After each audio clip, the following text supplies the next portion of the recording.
ಇವತ್ತು ಸಂಸದರ ಕ್ರೀಡಾ ಮಹೋತ್ಸವ ಅಂಗವಾಗಿ ಏನು ಕೇಂದ್ರ ನಮ್ಮ ಪ್ರಧಾನಮಂತ್ರಿಗಳಾದಂಥ ನರೇಂದ್ರ ಮೋದಿ ಅವರ ಫಿಟ್ ಇಂಡಿಯಾ ಹಾಗೂ ಖೇಲೋ ಇಂಡಿಯಾ ಒಂದು ಯೋಜನೆಯನ್ನು ಅಂತಂದ್ರೆ ಯೋಜನೆಯ ಮುಖಾಂತರವಾಗಿ ಸಾಕಷ್ಟು ಡಿಸೆಂಬರಿಂದ ಇಲ್ಲಿವರೆಗೆ ಕ್ರೀಡಾ ಮಹೋತ್ಸವವನ್ನು ಆಚರಿಸ್ತಾ ಇದ್ದೇವೆ.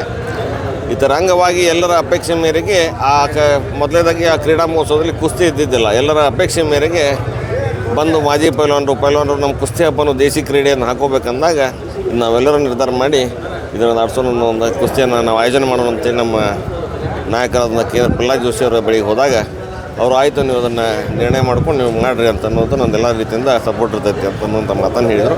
ಈಗ ನಾಳೆ 13-14ರಂದು 2 ಗಂಟೆಗೆ KCD ಮೈದಾನದಲ್ಲಿ ಈ ಜಂಗಿ ಕುಸ್ತಿ ಹಾಗೂ ತೂಕದ ಕುಸ್ತಿ ಅಂದರೆ ಬರುವಂಥ ಕ್ರೀಡಾಪಟುಗಳು ನ್ಯಾಷನಲ್ ಮಟ್ಟಕ್ಕೆ ಇಂಟರ್ನ್ಯಾಷನಲ್ ಮಟ್ಟಕ್ಕೆ ಹೋಗುವಂಥ ಕ್ರೀಡಾಪಟುಗಳಿಗೆ ಇದೊಂದು ಮೊದಲೇ ಹೆಜ್ಜೆ ಆಗೋ ದಾರಿ ಅಂತ ನಾವು ಹೇಳ್ಬೋದು.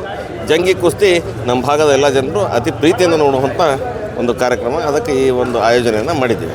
ಯಾವ್ಯಾವ ಭಾಗದಿಂದ ಕುಸ್ತಿಪಟುಗಳು ಭಾಗವಹಿಸ್ತಾರೆ? ಇದರಾಗ ನಿಮ್ಮ ಇಂಟರ್ನ್ಯಾಷನಲ್ ಲೆವೆಲ್ ಪೈಲ್ವಾನರು ಬರ್ತಾ ಇದ್ದಾರೆ. ಆಮೇಲೆ ನಮ್ಮ ಈ ತೂಕದ ಕುಸ್ತಿಯಲ್ಲಿ ನಮ್ಮ ಸಂಸದ ಕ್ಷೇತ್ರದ ವ್ಯಾಪ್ತಿಗೆ ಬರ್ತಕ್ಕಂಥ ಕುಸ್ತಿ ಕ್ರೀಡಾಪಟುಗಳು ಇರ್ತಾರೆ. ಆಮೇಲೆ ಜಂಗಿ ಕುಸ್ತಿಯಲ್ಲಿ ಬೇರೆ ಕಡೆಯಿಂದನೂ ಸಹಿತ national level Haryana, Maharashtra national international level ಪ್ಲೇಯರ್ಸನ್ನು ಇಲ್ಲಿ ಬರ್ತಾಯಿದ್ದಾರೆ.